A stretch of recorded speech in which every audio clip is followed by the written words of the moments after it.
The Byzantine generals problem was first introduced in a computer science paper published in 1982. The problem discussed in the paper is that reliable computer systems must be able to function effectively in the presence of faulty components that may send conflicting information to different parts of the system. This issue is even more acute when we talk about decentralized computer networks. Imagine the following thought experiment. The Byzantine army has surrounded an enemy city. The army is organized into several units.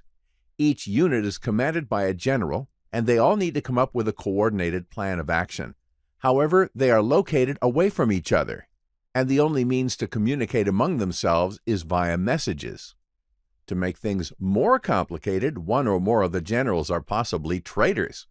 The presence of disloyal generals means that misleading messages could be sent aiming to disrupt any coordinated plan of action, be it attack or retreat. To find a successful solution to this conundrum, the Byzantine army needs to find its path to coordinated action one way or another. To achieve this, the Byzantine army needs an algorithm that works effectively towards a coordinated outcome where the loyal generals follow it and the traitors don't.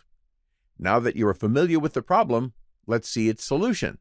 It's called the Byzantine fault tolerance algorithm. Over the years, there have been several proposed theoretical solutions involving game theory and math. The first practical implementation of Byzantine fault tolerance algorithm came with the Bitcoin's proof of work.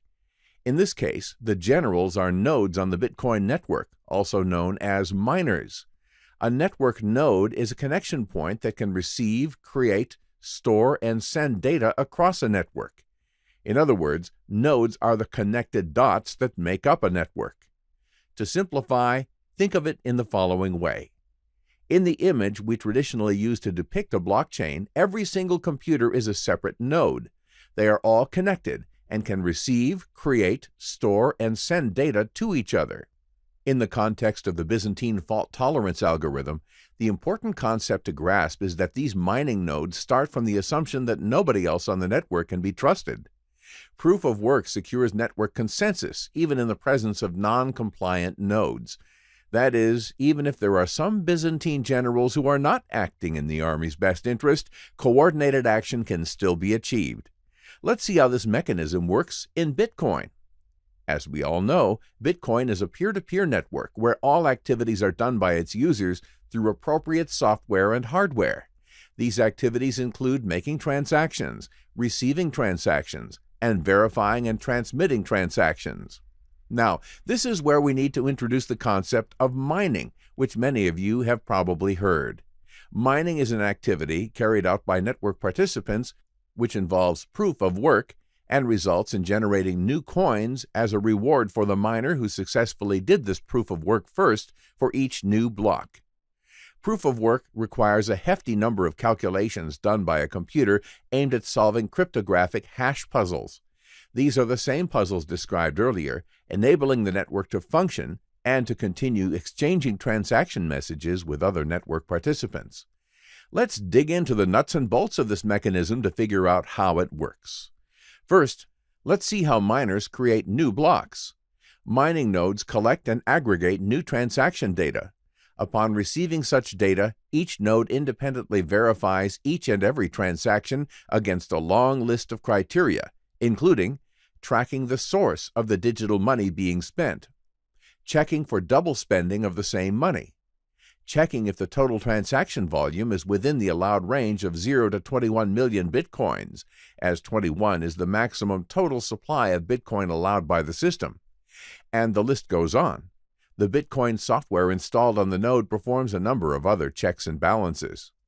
Verified transactions are aggregated into transaction pools, also called memory pools or mempools, where they wait until they are included into a block. As miners compete with each other to be the first one to come up with a new valid block, they need to make sure the transactions in their mempools have not already been included in previous blocks. After collecting and arranging verified transactions in a candidate block, the miner needs to construct the block header, which includes a few important components: a summary of all the transaction data in the candidate block, a link to the previous block in the chain, also known as a parent block, a timestamp, showing the time of creation of the block, and a valid proof of work. The summaries of what's included in a given block are done through hash functions, which process data in such a way that results in a standardized unique identification code. This identification code is also referred to as a digital fingerprint. In this way, the system has a unique identifier for each block of transactions. Here are some examples of block headers as viewed in blockexplorer.com and blockchain.info. As you can see on top, just below the block number, there is a long alphanumeric string called block hash, or just hash. Alphanumeric means that it consists of both letters and numbers. This is a type of encoding data and is the output result of processing the block header data below through Bitcoin's cryptographic hash function. You may have heard the name of this function, SHA-256, which stands for Secure Hash Algorithm. You probably remember that we mentioned and briefly explained hash functions in the section about cryptography. We are discussing them again here because they play such an important role in proof of work. As we've learned, a hash function can digest any kind of data, of any size, into a fixed-length string of characters, which can serve as a unique digital fingerprint or identifier. Moreover, these cryptographic hash functions only work in one direction. Once we have the output, we cannot simply invert the function, plug in the output, and get input data on the other end.